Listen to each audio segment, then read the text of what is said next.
গরিবেরা কেমন আছো?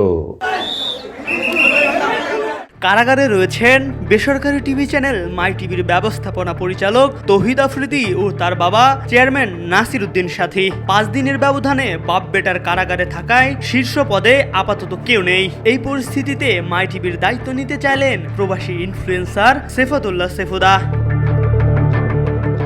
মঙ্গলবার মধ্যরাতে নিজের ভেরিফাইড ফেসবুক পেজে এক স্ট্যাটাস দিয়ে এই শুভকামনার কথা জানান তিনি।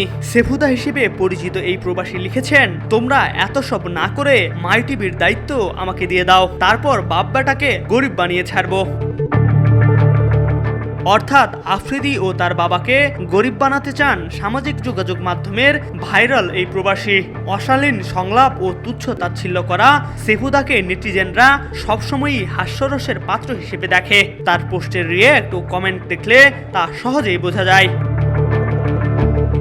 এর আগে গত রোববার রাতে বরিশাল থেকে গ্রেফতার করা হয় কন্টেন্ট ক্রিয়েটর ও মাই টিভির এমডি তৌহিদ আফ্রিদিকে। তার বিরুদ্ধে হত্যা মামলা রয়েছে।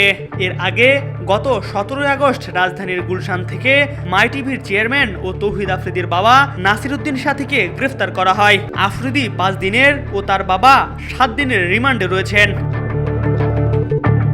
MR আকাশ, আজকাল।